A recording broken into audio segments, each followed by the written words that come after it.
just going to explain. I'm just going to ask one thing. Although I think you've all done it. I was just going to say if you didn't have your name as something we would recognise, if you could do that. But I think it's okay. I think we know who everyone is, because obviously we know a lot of your names. We don't know everyone by face. But no, I think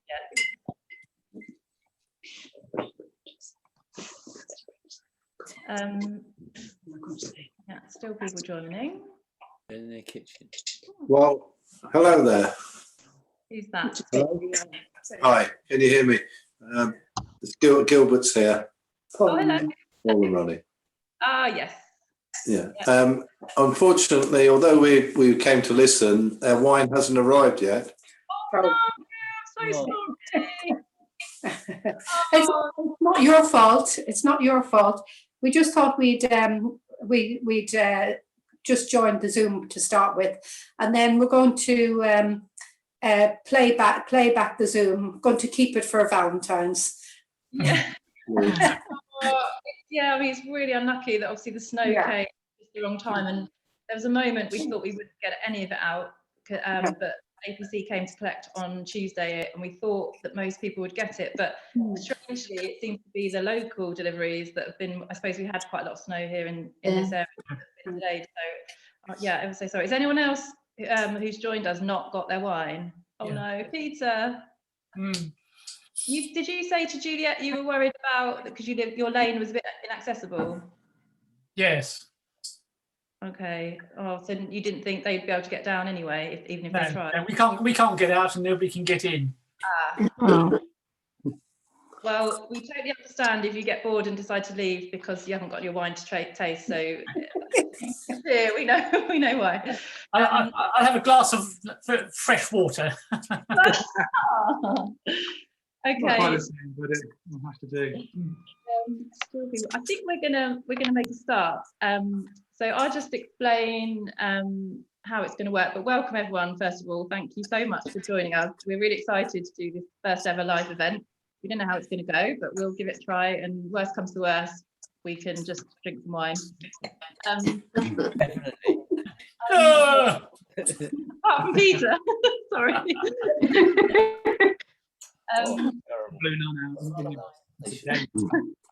So Ben's going to do most of the talking, apart from this bit.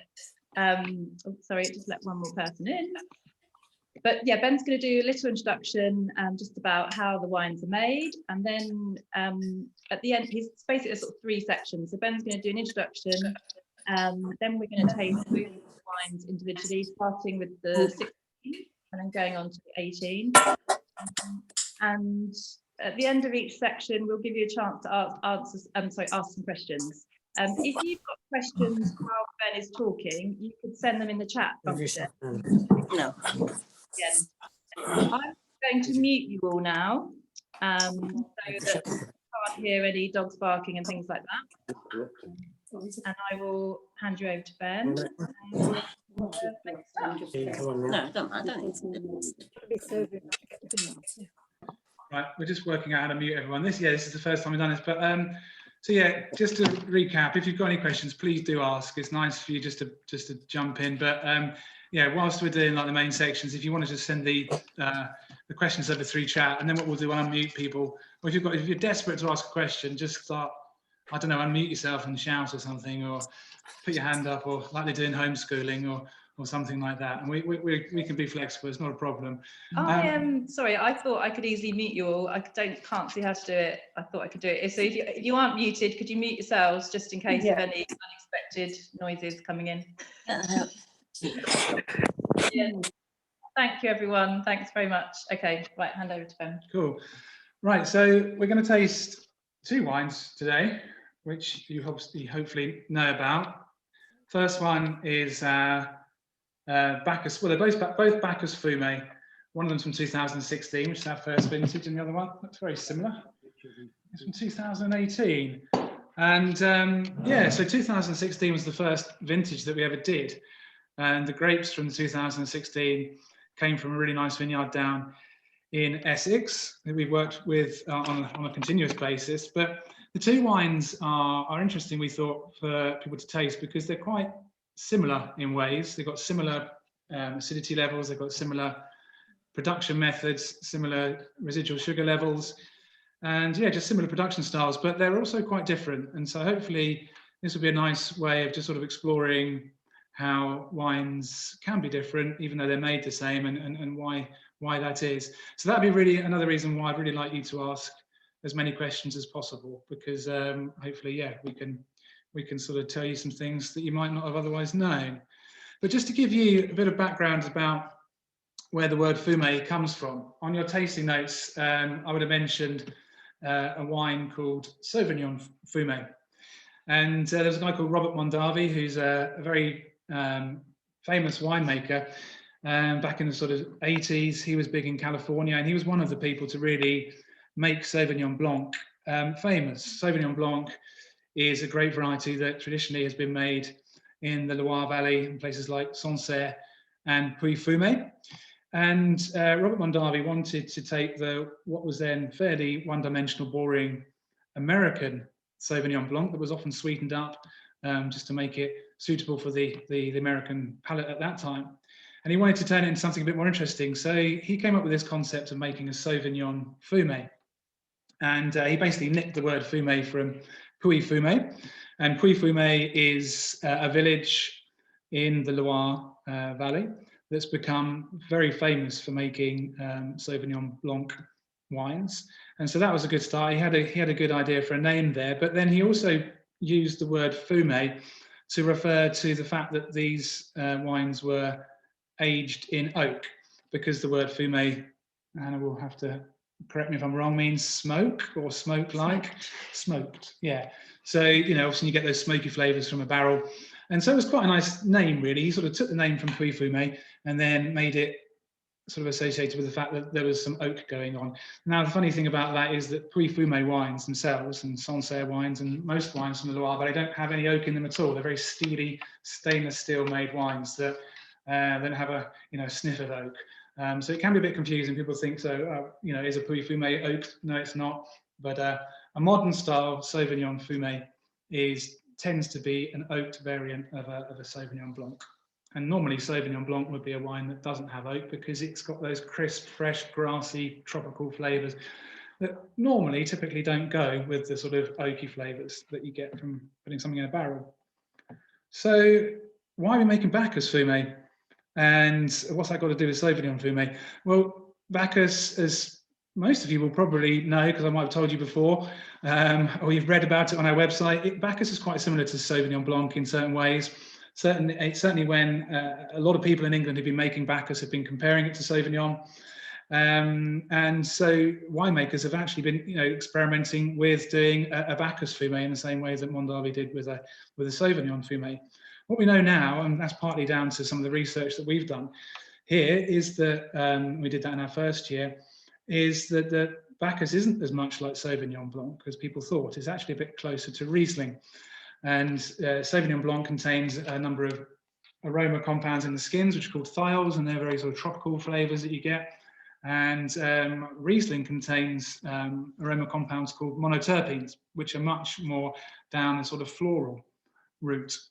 And the interesting thing about Riesling is that it has a real propensity to age very well. And that's why you'll get some German Rieslings that are about 40 or 50 years old, because there's a particular type of compound that's fairly unique to Riesling, which is abbreviated to TDN. And I'm not going to try and pronounce that. It's 1,1,6-trimethyl 1,2-dihydronaphthene. And it's a nerisoprenoid. So if there's any chemists out there, you will have heard of one of them. And it starts life as a carotenoid in the skins, and then it turns into an nerisoprenoid over time. And it's basically fairly unique to Riesling. So if you want to scare any sommeliers and you're tasting a Riesling, just say the words TDN, and you'll put the heebie-jeebies up the odd sommelier, which is always a good thing to do. Now, TDN tends to smell a bit like petrol. So if you've tasted an old Riesling, what will have happened over time is, due to a number of very slow chemical reactions in the bottle that are due to sort of UV exposure, time and heat, those nerisoprenoids, the TDN, would have been building up over time, and then it turns what in its youth is a very citrusy floral wine into something a bit more complex, which has got this sort of petrol character to it. Now that we know that Bacchus is very similar to Riesling, that gives it all the more reason for sticking it in a barrel and making an age-worthy wine. And so that's why, you know, I think as Bacchus being similar to Sauvignon, it's also similar to Riesling. So there's lots of reasons for doing this sort of style wine with it. So yeah, I mean, I found just through experimentation that Bacchus really does take to barrels quite well. Bacchus, as we'll come on to in a little while, can be a bit of a difficult grape variety to work with. It can be quite interesting and a bit scary to work with in the winery. A lot of winemakers will tell you, and I'll try and explain a bit about why that is in a little while. But as soon as you put it in a barrel, it really just opens up. The barrel lets it breathe, and it starts to take on these characters of a Riesling. And it's something that we like to do here at Flint. And you know, barrels and Bacchus are becoming quite important to us. And we use barrels in the main sort of house Bacchus, which has got about 10-15% oak-aged Bacchus in it. So yeah, I think barrels and Bacchus have a good future, and that hopefully will explain a bit about what Bacchus Fumé is. So any questions? Do we have any questions, Administrator? We've had no. Does anyone, if you've got a question, maybe you could either raise your hand or just unmute yourself if you've got any questions at this stage. Yeah, go for it, Colin. Hi, Ben. When you're talking about oak, are you new oak, old oak, a mix? Good question. Yeah, no, it's a mixture, and this is what happens in. I basically picked this up from Beaujolais, is that the Beaujolais who are making kind of much lighter styles of wine than the winemakers over the border in Burgundy, who are making Pinot Noir, which can take a bit more oak. The Beaujolais will buy sort of on average about sort of 3-year-old barrels from the Burgundians, and then they'll use those barrels for about another 3 years. And what happens with the barrels is that as they are used, they get sediment coated on the inside of the barrel, which stops the direct contact of the wood and the wine. They just get a bit more delicate and a bit more neutral. So we buy barrels when they're 3 years, and so they're not as overpowering as putting wine into a really brand new barrel. And then we use them for about another 3 years. And then after we've used them for 3 years, they're 6 years old, and we find that they're not giving us enough oak flavour. And then we sell them to Ampersand Brewery next to us, or we've given some to distilleries and things like that. So yeah, our average barrel age is about 4.5 years old, something like that. Yeah, and we've got a mixture of them, and we can use different ages for different things. So for example, all the Pinot Noir, Precoce, all of the red will go into the 3-year-old barrels, the newer ones, but we can use different age ones depending on what we're trying to do, really. Any other questions before we go on to tasting the wines? Yeah, go for it, Hilary. Do you want to unmute yourself, Hilary? Sorry. Yeah. Hi, Ben. It's John Hogg. Oh, sorry. I was going to ask about the barrels. If you've used them for one product, do you have to clean them out in a special way before you use them for another one? Yeah, you generally don't go red to white unless you're making a Bacchus blush, which we did last year, which was just fun. And because you will get the staining of the red wine into the white wine. You don't really need to clean. The way of handling barrels in the winery is that really you want them to always be full of wine, and then when you take the last lot of wine out of it, you can just top it back up. But if you do have to go through a period in the winery when the barrel is empty, there's two things to worry about. One, you're worried about bacteria getting involved, and two, the barrel drying up. And if the barrel dries out, then when you put wine in it next time, it can leak because the staves have shrunk. So when we keep barrels, we clean them. We've got a special barrel wand, which is made by a Swiss company, and we can pump 80-degree water through there for about 10 minutes. And then we dry them out, and then we burn a sulfur candle in them, and that sulfur candle turns to sulfur dioxide inside, sulfur dioxide gas, and it just kills all the bacteria. So that's what we do. We do clean the barrel. John Hogg, go on. You had a question. Yeah, quickly. How big are the batches you're making these days? When you make a batch of Bacchus, is it sort of a 5,000 litres, 10,000 litres, or is it much smaller than that? No, it is about that actually. 2018 was quite a big year for us with Bacchus. We made probably about 15,000 bottles. Yeah, 10,000 litres. Whereas this year we made a little bit less. So this year we made more like sort of 4,500, 5,000 litres. And it all depends what we're doing. We're finding that the Charmat is where some of the volume is going at the moment, but also we're quite interested in experimenting in smaller lots. So we're doing a few more Venn wines and just doing a few more experiments, which is meaning that yeah, the main Bacchus lot isn't quite as big. But the Venn wines that we do, we tend to do them. We do about sort of 450 litres, which is basically 2 barrels worth, and that's enough for about 600 bottles, which will then give you all 2 each. Yeah, and we don't often have any spare. Sorry. Yeah. So just to say, cheers. Yeah, these wines we're drinking tonight, we've got a few bottles left of the 18, but the 2016 we've got 1 bottle left in the whole of Flint. Like we really have got none left. So this is sort of the final hurrah for this wine tonight. Are you all? So I think we'll move on. Unless there's any other questions, we'll move on to the tasting and talking about each wine. So we're going to start with the 2016. And just to say, don't feel like you can't drink until Ben drink away, or don't feel you've got to wait till he actually lifts the glass up himself. Yeah, you've got to. Just a short question. Why do you use oak? Is it not possible to use any other wood? And why is oak so special in the wine production? I don't really know the answer to that, Chris, to be honest. I mean, oak, I think, is just a traditional material for the vessel. I don't really know, but I think, you know, oak barrels would have been the only vessel that was used before glass bottles were invented, basically. So, you know, they used to ship the wine around back in the day, you know, hundreds of years ago. You know, all the port would come across to England in barrels, all the Bordeaux would come across to England in barrels, which is why when you buy en primeur in Bordeaux, you're basically buying the wine when it's still in a barrel. And then they started bottling the wine at the place where, so they'd ship it across to England, it'd be bottled in England. And then that's why the term mise en bouteille has become such an important phrase, because the Bordeaux people, Bordelais, whatever they're called, I have no idea, wanted to take control of the quality of the bottling. Rather than just shipping all the barrels across to the country where it was going to, they decided to start bottling for themselves. And that's why mise en bouteille is a sign of that it's bottled at the estate, and it's a quality. But I have no idea why they're oak barrels. People do use different types of wood as experiments. And in California, they actually use stainless steel barrels, which is quite interesting. Chris, we'll find out and we'll report back to you. Right, I'm going to put everyone back on mute now while we move on to the first wine then. Mute it. So with the first wine is the Bacchus Fumé 2016 Venn number 1. So it's our first Venn wine we ever made. No, it's not. It was the second Venn wine. Why did we call it Venn number 1? That year we had 3 Venn wines and we called them number 1, number 2, number 3 for some reason. Yeah. So this wine was actually a bit of a mistake, a bit of an interesting. It started off as a mistake. No, yeah, it started off as a mistake. Yeah, it's a bit of a, and this is why I want to try and tell you about why Bacchus is such a difficult grape variety to work with.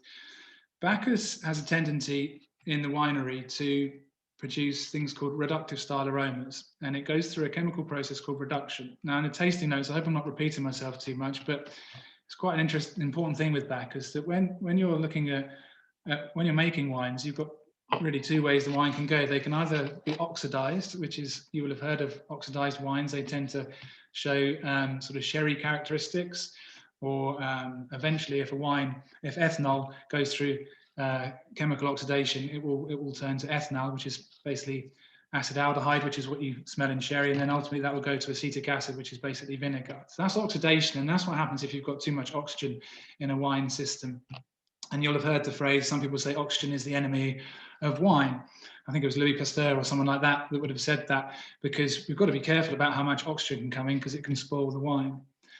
The same can happen as if you don't let too much oxygen into the winemaking process, because oxygen in small amounts can be useful. It can act as a nutrient to the yeast. Anyone that bakes bread, you'll know that when you're pounding the yeast up and everything, and the dough and all of that, you're actually introducing oxygen, and it helps as a yeast nutrient. It's the same thing for wine. So you can get into a problem where if you've got too little oxygen, you can get reduction happening, and reduction is the chemically opposite process to oxidation.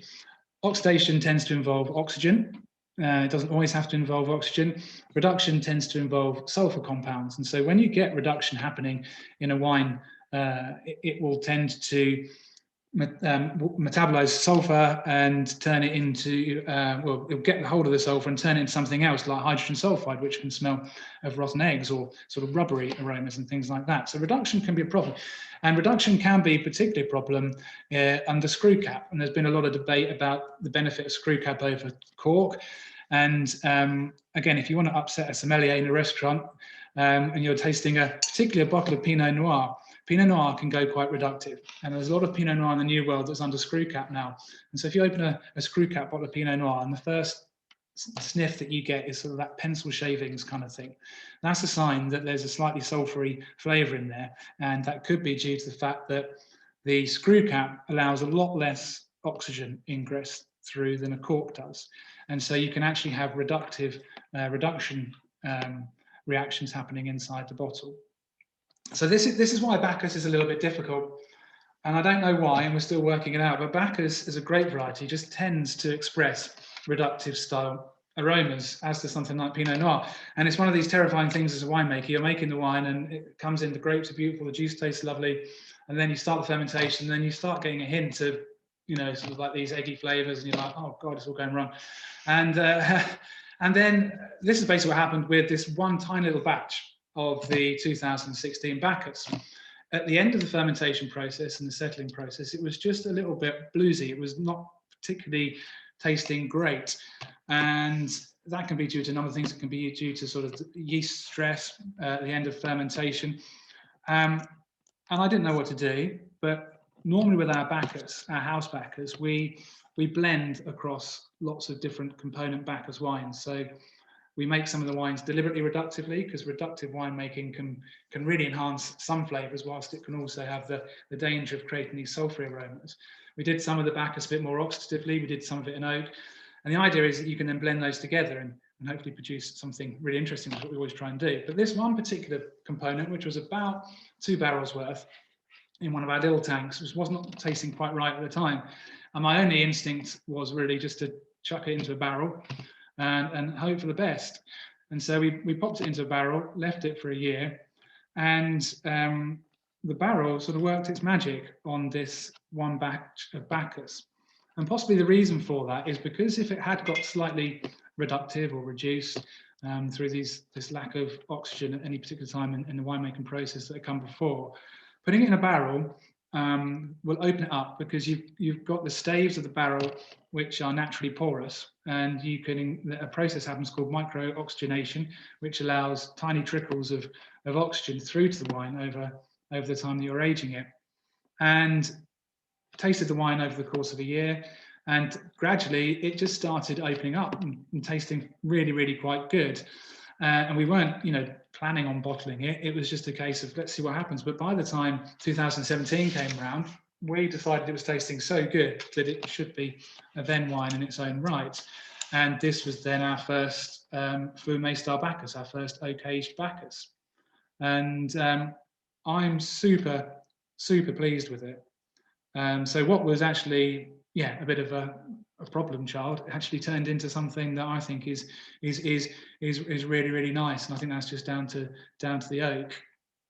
So yeah, this was released to the 2017 Venn, but it was actually from our 2016 harvest, so a year in barrel.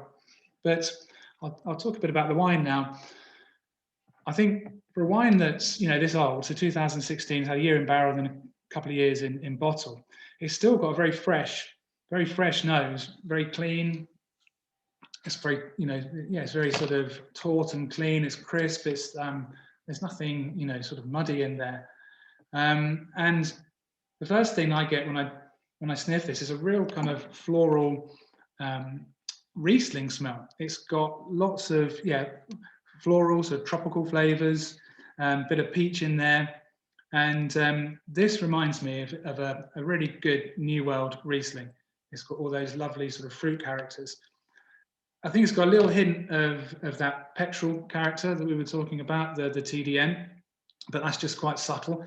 And the thing I like about this wine is that when you smell it, you can just really enjoy all of the different characters. I mean, there's even some slightly sort of baked flavors in there, sort of almost like orange peel flavors. I think I said in my notes that there's got some tropical flavours, but it's also a little bit more than that. It's kind of like baked gooseberry tart and cream or something like that. That's just a silly way of saying that, it's just a bit more interesting than that. But no, I think it's very fresh wine, but I think it's got a lot of depth and a lot of fruit depth. And for an old wine to have such a lot of fruit depth, I think is really good, because normally what happens with the fruit in wine is that the fruit tends to be what you call the primary aromas, which come from the grape itself. And then over time, they turn to secondary aromas, which comes from the fermentation, and then the tertiary aromas, which comes from any kind of aging. But this has still got a lot of really sort of almost primary flavors, but they could be due to aging as well, which is that, those sorts of, as we said, those interesting compounds that you get in Bacchus and Riesling, which have turned this into something really, really, really interesting. So I'm really, really pleased with the nose. And then on the palate, I think you get all of the same flavors that come across from the nose. Really juicy, really refreshing, almost like a sort of a fruit gum or something like that. So almost at the moment, I'm almost getting a slight sort of marmalade-y kind of character coming through. I think you said it was a bit like Sauterne-like just before the meeting, didn't you? Yeah, it reminded me a bit of Sauterne. Actually it does. But that was more the nose. Yeah, so it's almost got that sort of sweet botrytis style sort of Sauterne thing coming through, which is that marmalade sort of orange peel kind of thing going on. But no, I think in the mouth, especially if you give it a good slosh around and a good aeration, it really, really comes alive. I think it's got a really good balance. When we first bottled this wine, it was quite acidic and it wasn't balanced, I don't think, but I think it's really balanced out, and I think it's got quite low residual sugar. The residual sugar will be sitting somewhere around 2 grams per litre, which is pretty dry, and the acidity will be, around about sort of what a German Riesling would be, so quite reasonably high for a white wine. But for me, the sugar acid balance is really nice. I'm really happy with how the development has allowed the fruit to stay there, but it's also balanced all of the acid and sugar. There is a bit of a grit, there's a bit of a tannin there, which I think is nice, gives it a chewiness. But the other thing I'm really pleased with about this wine is I think it's got a really nice length. And I think right from the minute you stick it in your mouth, you've got upfront flavors through the mid palate, which is the midpoint, and when you're tasting, it keeps developing and opening up with those juicy characters. And then right at the end, it's still got a lot of fruit length, which I think stays throughout the whole tasting experience. So I'm really pleased with this. I don't know what you think about it. Yeah, no, I absolutely love it. We haven't tried this wine for probably 2 years ourselves, I'd say. Yeah, to write the taste. Apart from this. So yeah, no, it's a lovely surprise. Does anyone want to ask any questions? Yeah, Colin? If you put your one remaining bottle away for 10 years, how do you think it would develop over that length of time? I think this would last for 20 or 30 years. I think it would be really, really interesting. You love old Rieslings. I do love old Rieslings. I think it would it's got a hint of honey at the moment, hasn't it? It's almost got that sort of honeyed characteristic going on in there. And I think that would develop, it would turn like a real golden colour, and it would probably just be really rich and honeyed, and all of those kind of Sauterne characteristics, those orange peel characteristics would probably just be completely accelerated. And that would just come from all of the development of those nerispranoid compounds building up. So I've tasted 30-year-old Bacchus before. I've tasted sort of 40, 50-year-old Riesling before, and it's just brilliant. So, and the thing that helps age from a chemical point of view is the acidity. It's got good acidity there, so the wine shouldn't, go off or anything. Matt, I was going to ask, because I'm actually lucky enough. I don't know why, but something said to me, just keep these two, the original two that we've got. So this is actually the third one that we've just opened. So now you've said that, I'm going to mark these two up and see how long I can keep them. Oh, well done. You've done better than us then. Put your hand up. Ronnie, yeah. I know before you've recommended Bacchus to go with fish and chips. Have you got any delicacy you'd recommend this to go with? Fish and chips is always a good one. But I did write some notes down. I think this one has to go with quite fresh foods. I was thinking like sort of goat's cheese, sort of clementine, pomegranate, mango, yogurt, those kinds of things, because it's quite acidic. It is an acidic wine, but it's also got loads of really interesting fruits in there. So if you could find some, something like mango would be great, because mango's got that, I don't know, it's like a sort of chewy, quite a it's got that mouthfeely kind of thing going on. It's got texture, and I think this has got texture and acidity. I think you could put some chili with this. I think you could have spicy foods with this, and it would work really nicely. But not. I think I wrote on my notes. I wouldn't put anything too sweet with it. So I wouldn't go putting it with, although it sort of has that sweet aroma, I wouldn't go putting it with sticky toffee pudding or anything like that, because I just think it would make the wine taste really acidic. I saw some other hands waving. Can you just wave at Helen? Yeah. Can I ask what may seem a very novice-y question, which is on temperature? Because I left mine out in the snow for an hour, and it was the temperature that I'd normally drink it. But as you've been talking and it's warmed slightly, I can now smell. I can smell the frangipani, which I thought you're talking rubbish here. I can't smell that at all. So how do you know what is the right temperature? Because as this is warming slightly, I can smell that gooseberry tarty. I can smell the pastry smell now. Yeah. So I know that's a really novice-y question, but I'm a bit of a novice at this, you know. No, honestly, not a silly question at all. That's a very good point.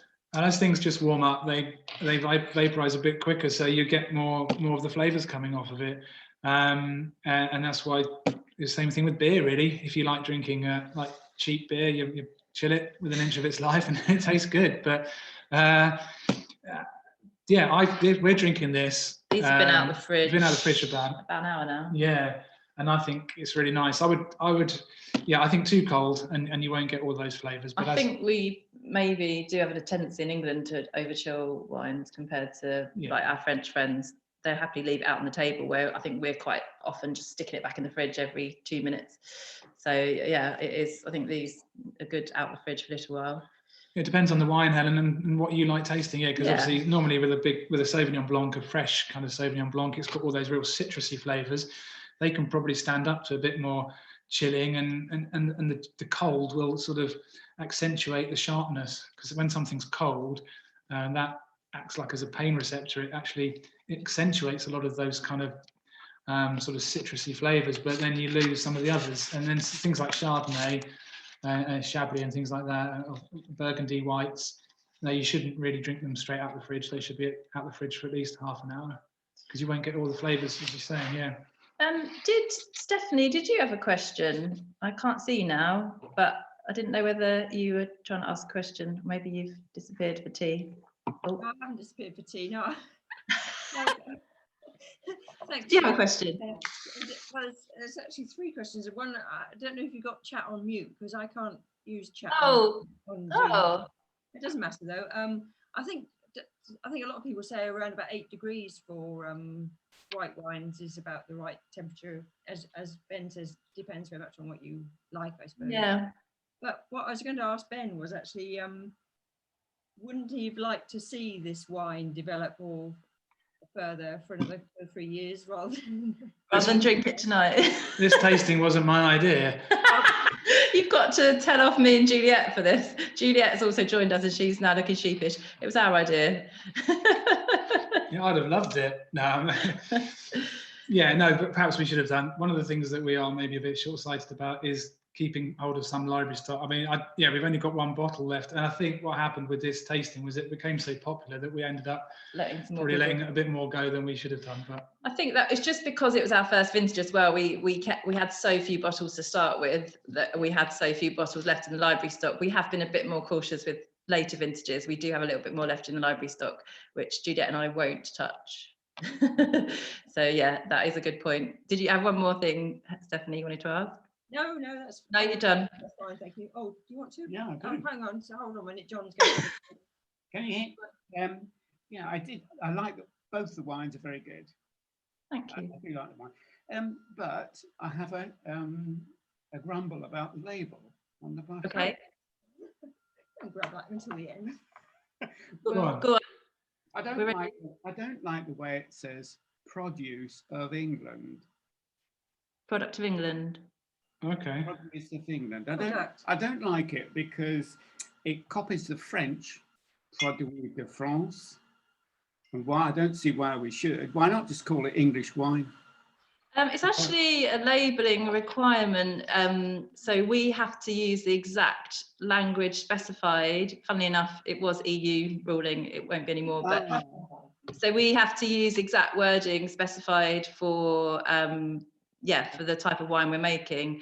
And Products of England, we have like maybe there's 2 options, but the other one was something we didn't like. So yeah, you can't say English wine. You have to. There's a couple of things you can say, and this is one of them.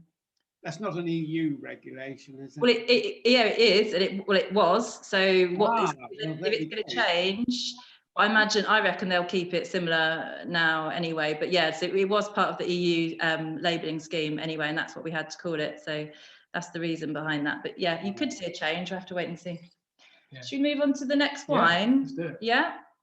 Okay, so we're going to go on to the 2018. Yeah, so, I mean, just quickly we can go through the 2018. Which is quite a different wine to the 2016.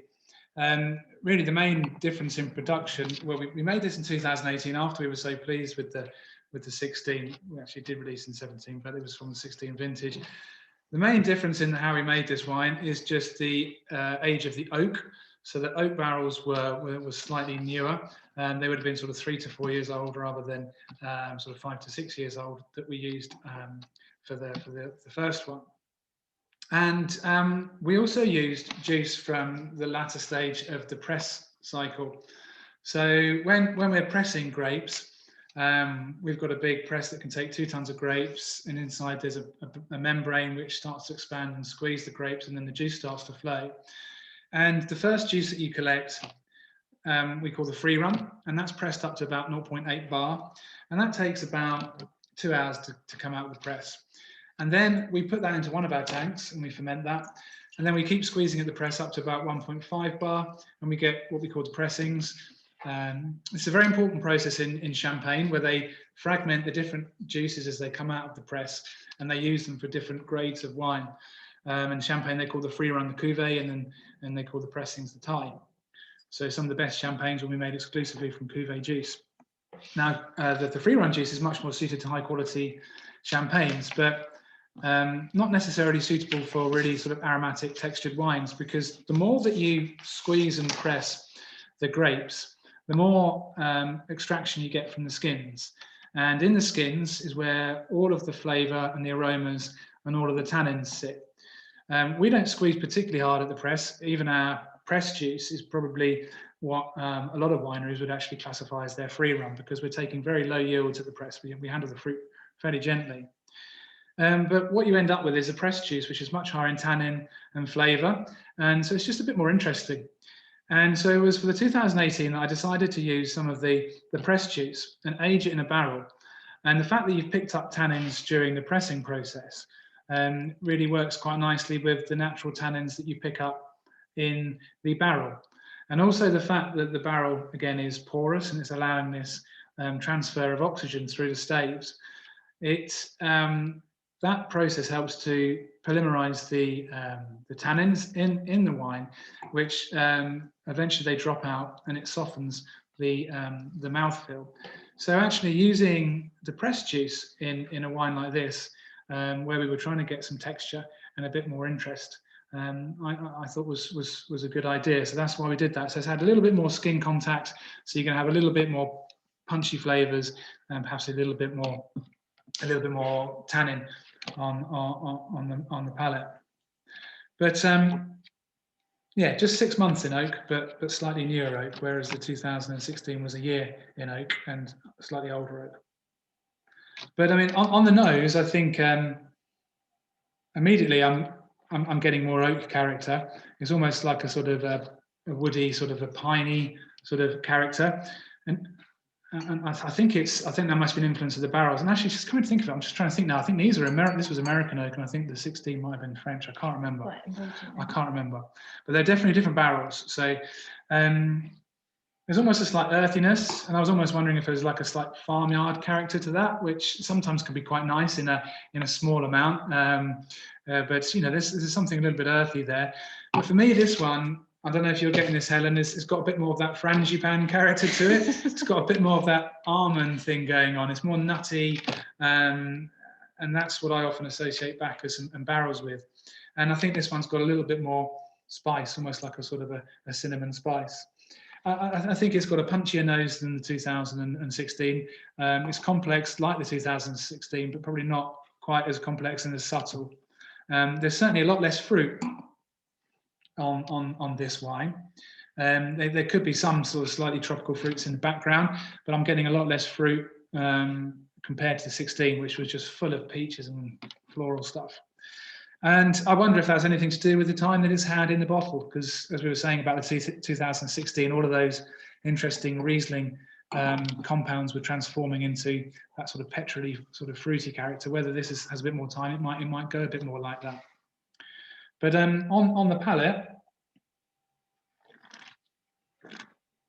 I think it starts quite fresh, and then almost immediately you get quite a lot of tannin.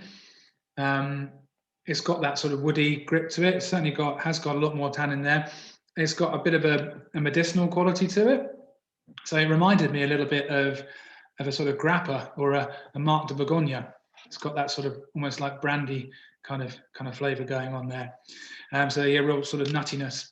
I don't think it's got quite the same length as the 2016. And when we talk about length, we're normally talking about, I mean, you can still taste it, but if you can start tasting bitterness and alcohol at the end of a wine rather than fruit and other stuff like that, then you would tend to say that the length is tapering off a bit. And I do get a little bit of bitterness at the end, but I think it's, you know, still, you can still taste lots of nice flavours there. But they're perhaps a little bit more than that sort of nutty kind of nutty sort of side, less kind of fruity. So I think, I'm very pleased with this wine. I think it probably needs a little bit more time. It's probably not tasting quite as good as the 16 at the moment, I don't think. And with food, I would put this, I think it's probably more of a food wine than the 16. I think the 16 can go with really fresh fruits, but you could also drink the 16 on its own, or you could just have it, yeah, with some nice fresh goat's cheese. I think this could go really nicely. I haven't had it with food, but I think you could put it with like some game birds and sort of a really reduced sort of gravy reduction, roast potatoes, leeks, that kind of thing. And the other note I made was, you know, foods that have got that high in umami, which is the Japanese sort of fifth taste, which is that sort of soy sauce kind of really textural, almost slightly metallic character. I think would go quite nicely with this. So interesting that we made the wine sort of fairly similar, but they've turned into very different things. And I think give this wine a couple of years, you might end up with a few more of those characters that the 2016 has got. But it's a very different wine. Does anyone have any questions about this wine or anything else they thought of to ask Ben? Craig? Yes, they say to give this a bit more time. As it's under a screw cap, how will that happen? Is it just the lack of oxygen that will affect that process? Yeah, it's just thinking about his answer. Yeah, because we use different screw caps for different years. Ah, okay. That's the older one. Yeah. Cool. So we've got two screw caps, and we've been experimenting with these. I'll show you. So the screw cap that we used for the 2016, the one with the Flint Vineyard logo on it. If you look inside that, that's got a plastic seal, plastic capsule on the inside, and they are actually worse than the cork for the amount of oxygen that can transfer through them.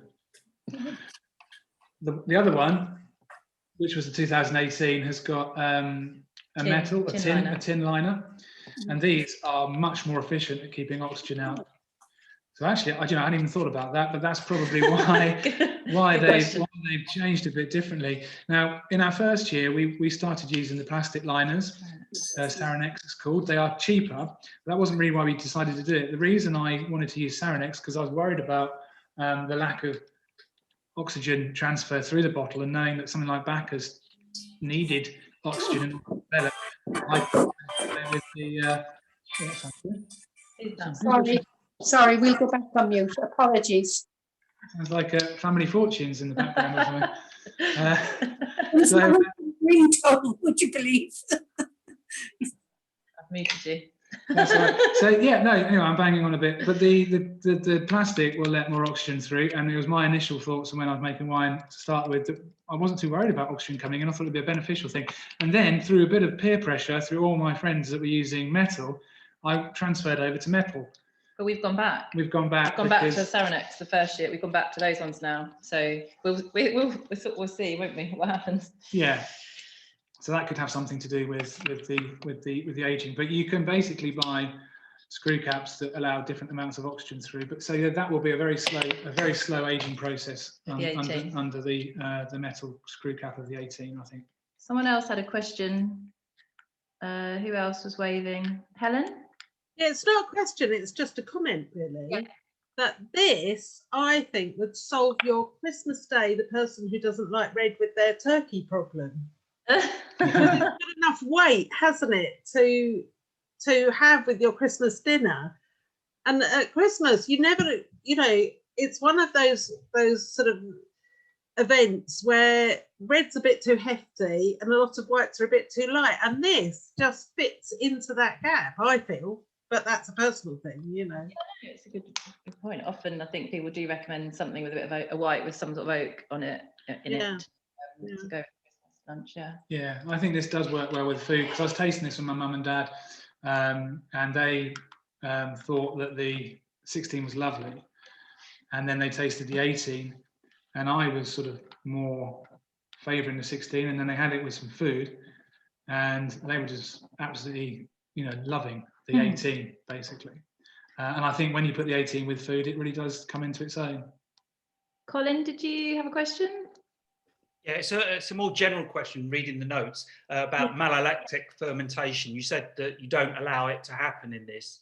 No. What benefits does that give? And is it something you have to make happen, or is it something you have to stop happening? Yeah, it's interesting. It depends on where you are in the world. So malolactic fermentation is the process of malic acid being converted into lactic acid. It's the same thing that happens when you exercise, the production of lactic acid, and it's a metabolic process that happens with a bacteria, a lactic acid bacteria, and these bacteria are very weak. They don't like high levels of acidity, and in England we tend to have very high levels of acidity. So in England it's something that we have to make happen. So we have to prepare cultures of lactic acid bacteria, get our wines the perfect temperature, and really sort of hold their hand through malolactic fermentation. And actually it can be a real benefit in England, because the lactic acid has a lower acidity than malic acid, so it brings down the acidity levels, and which can be a natural sort of deacidification for English wine, which is quite a useful thing, because English wines are naturally quite acidic. The other thing that malolactic fermentation brings is that sort of buttery flavour. And that's why I don't do it in Bacchus, because with Bacchus I like to have those pure fruit characters coming through, and I don't want it to, any of those buttery flavours that you associate with Chardonnays to be interfering with that. But then what you find in Australia, where they're making Chardonnays, unless they want it to be super buttery, in Australia, because they'll have very high pH wines with very low acidity, they actually have to stop malolactic fermentation happening, because it will happen, because the wines have that perfect sort of chemical makeup to enable it to happen. So in warm countries where the grapes are super ripe and they've got low acidity wines, they'll be stopping malolactic. In England, we have to force it to happen. Is it also, I thought, I might be wrong, that it was something to do with the temperature in the winery at the time that it would be happening? So like in England, it's colder, so we have to make it happen, whereas in France, where it's warmer, it can happen more naturally because of the temperature as well. Yeah, so it happens at sort of 18 to 20 degrees Celsius. So normally what happens in France is that they put the wines to bed over the winter in the cellar, and then as soon as things warm up in the summer, that's when the wines start to go through malolactic fermentation. But in England, what we do here is we transfer the wines in barrel to a warm room, and then we add a specific strain of lactic acid bacteria, which is a strong one, and that will successfully complete the fermentation. We're going to have a vote, because we're really interested to know which wine you prefer. So unless there's any other questions before, anyone else want to wave at me with a question before we have a vote? No? Oh yeah, sorry, Matt, go on. Yeah, sorry, can I just ask one more? Because all this talk of temperatures and things and change, you know, I'm watching what's going on, you know, supply that's coming from Burgundy and other places. And obviously they're massively impacted in weather-wise over the last 2 or 3 years. I was just curious how you see that evolving for you, where you are. Obviously, I'd imagine more on the positive side, whereas other parts of the world are seeing it as a negative. But I'd be curious just to hear what you had to say on that. Yeah, it tends to be more of a negative for the warmer regions because what they're finding is that they just can't get the flavour development in the fruit in the vineyard because the grapes are ripening too quickly. So you get all the sugar ripeness and they have to pick before you've got any of the tannin and flavour ripeness because it's not just sugars that you're ripening, it's flavours. So it tends to be the warmer regions that are suffering. In England, yeah, things are projected to warm up quite a lot, and people are now planting for the future. So back in sort of 70s and 80s, people were planting a lot more of the Germanic varieties like Bacchus and Reichensteiner and ones like that, and Solaris and Madeleine Angevin. Now people are starting to plant Pinot Gris and Pinot Blanc and Chardonnay with a view to the future. But there's no major worry about England ever getting too hot at the moment because yeah, we genuinely we can do with all the heat that we can get, but it's starting to happen. I mean, something like Bacchus, you do have to watch out that Bacchus, the acidity levels can drop very, very quickly towards the end of the season. So it could be that in 20 years' time, we're too warm for Bacchus. I mean, Germany's too warm for Bacchus now. That's why they don't, I mean, Germany's got lots of plantings of Bacchus, but they don't make single variety Bacchus because the acidity drops off. It's ripe from a sugar perspective before any of the flavors have had a chance to build up. Whereas in England, because the ripening season is so much longer, Bacchus develops loads of flavors on the skins. And then once it's ripe from a sugar and alcohol point of view, all those lovely flavors have built up, which is why we make really interesting Bacchus, but Germany doesn't, even though it's a statement. No, I mean, it doesn't. I mean, Germany will admit that, you know. Yeah. In Germany, Bacchus is a blending grape variety. It's not used in single varieties. So. No, it's very good. Yeah, thank you. Okay. Yes, Simon, go for it. Hello, thank you. This may be a daft question, but I thought at one stage, or something I read or something I thought I heard you say, that you can't store wine, but yet the white wine, but the 16, you said it could store for 20, 30 years. So I just wondered if you could just explain that a bit more to me. You can store wine for as long as you like, really. And white wine and red wine. I mean, white wine, it was previously thought that Bacchus was a lot like Sauvignon Blanc. And Sauvignon Blanc doesn't have those characters that Riesling does. Sauvignon Blanc has got a lot of primary characters that just disappear over time. So it's got a lot of the thiols, those tropical flavors, which are very, very delicate, and over time they will just disappear. And so people typically think that Bacchus is a wine that needs to be drunk young, but actually it's not, because it's more like Riesling. It's got those flavor compounds that will transform over time, but not all wines are the same. So it depends on the grape variety. It also depends how the wine's been made, because something like a Chardonnay that's been aged in oak, Chardonnay is actually a very neutral, boring grape variety, really. It can make all sorts of different styles of wine. But it's actually, as a grape, it's quite neutral. But typically with a Chardonnay, normally the interest of it comes from what you do with the yeast, and the selection of yeast you use, which will produce flavors, and also how you treat it in a barrel. And that's where and malolactic fermentation. So a lot of the flavors will come from the latter stage, and then they will develop. So it kind of all depends on the wine. But yeah, something like Sauvignon Blanc, drink it young, that won't really develop, but Bacchus will. I had a question. What is it about barrel aging a wine that makes it more suitable for then age it, keeping in the cellar for longer? I mean, it's to do with pickup of tannins, because you'll be picking tannins up, and so the wine will have more texture, which will mean that the wine in its youth is probably a little bit grippy and not so suitable for drinking in its youth, and then it will have some natural aging potential in the bottle. There's also lots of really complex flavors that come out of barrels, like vanillin and various different sort of smoky, spicy things that are just more suited to that aging effect. Yeah, basically what it is. Right, I think we're going to go to the vote. So if you could put your hand up really clearly for me so I can count. How many people, or who preferred the 2016, first of all? All right, stay still. 1, 2, 3, 4, 5. It's for courses though, Hannah. Some go better with some things and others go with others. I know, you can, I'm just getting a rough idea. I'm not going to hold anyone to anything. Hang on a minute. I'm doing it per screen rather than per person. 11, I think. Oh, it's going to be right down the middle. Okay. And then who preferred the 18? Ah, 1, 2, 3, 4, 5. It's pretty much 10 versus 11. So I'd say that's 50-50, really. Interesting. Ah, well, there we go. I preferred the 16, I think. Did you? Yeah, and you did. But I did, yeah. But yeah. Oh, sorry, John Hogg's waving his hand. Just a quick one. Are you going to make the Bacchus blush again this season? I knew you were going to ask that. I don't know yet. Yes, we are. I've told everyone we are. Yeah, we are. Yeah. Oh, yeah. Are you going to make a decent amount of it? Look, Chris and Lara are saying yes. I have no idea. I'm just a winemaker. We are in discussion.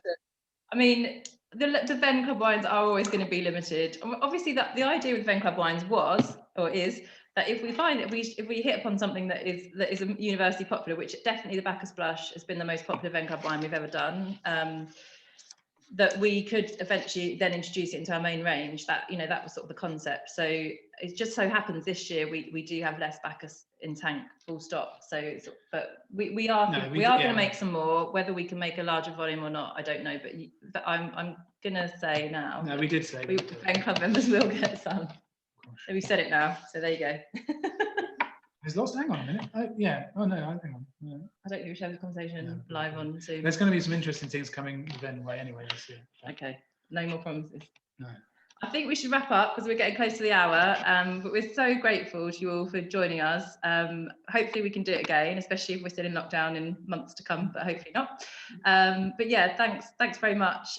We will send out a link with the recording for anyone that didn't have their wines tonight, and sorry about that.